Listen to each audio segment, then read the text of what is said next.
నిన్న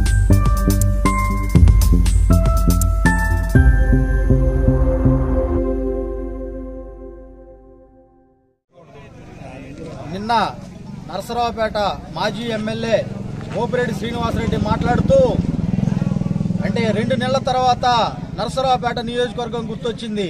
అంటే గతంలో 5 సంవత్సరాలు నువ్వు చేసినటువంటి దౌర్జన్యాలు దుర్మార్గాలు గుర్తు రాలా, మర్చిపోయావు. నరసరావుపేట చరిత్రని బస్టు పట్టించింది నువ్వు గోపిరెడ్డి. ఈ సాంప్రదాయాన్ని శిలాఫలకాలు గాని తర్వాత ఆర్చిలు గాని ఇటువంటి పడేయటం అనేటువంటి సాంప్రదాయాన్ని తీసుకొచ్చింది నువ్వు.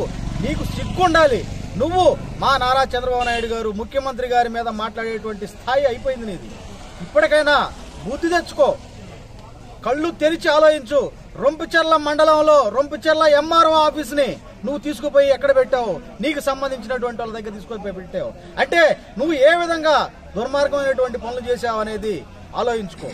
నువ్వు గతంలో డాక్టర్ కోడెల శివప్రసాద్ గారు కట్టించినటువంటి హాస్పిటల్ ఏదైతే ఉందో వైద్యశాల పేరును కూడా శిలాఫలకాలు పగలగొట్టి మీ పేర్లు పెట్టుకున్నటువంటి పరిస్థితి. అలాగే స్టేడియం మీద ఉన్నటువంటి పేర్లు తీసేసి మీ పేర్లు పెట్టుకున్నటువంటి పరిస్థితి. అలాగే అండర్ పాస్ దగ్గర ఉన్నటువంటి డాక్టర్ కోడెల శివప్రసాద్ గారు పేరు మీద ఉన్నటువంటి అండర్ పాస్ బ్రిడ్జి నిర్మాణం జరిగితే దాన్ని కూడా నువ్వు పడేసినటువంటి పరిస్థితి. దాన్ని కూడా శిలాఫలకాలు పేర్లు పడేసినటువంటి పరిస్థితిలో నువ్వు ఉన్నావు. అంటే నువ్వు చేసినటువంటిదేమో మంచి పని, మిగతా వాళ్ళు చేసింది ఏం చేశారయ్యా? అంబేద్కర్ గారి విగ్రహం జోలికి ఏమైనా పోయారా? అక్కడ ఉన్నటువంటి అంబేద్కర్ గారి స్థాయి నీది కాదు అనేటువంటి ఉద్దేశంతో అక్కడ ఉన్నటువంటి పేర్లను తొలగించారు.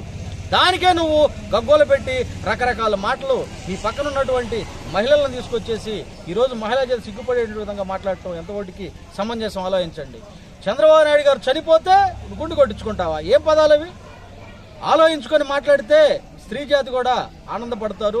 మంచిగా మాట్లాడుకునేటువంటి సాంప్రదాయాలకు రండి.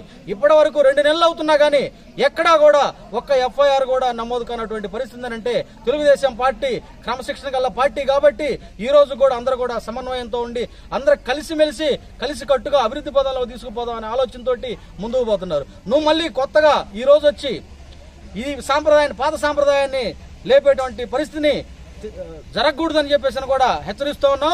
రెండోసారి కారణాలు లేకుండా నువ్వు ఈ విధంగానే పెచ్చురిల్లావంటే నీ అంతు తేలుస్తామని చెప్పేసి కూడా హెచ్చరిస్తూ ఉన్నా.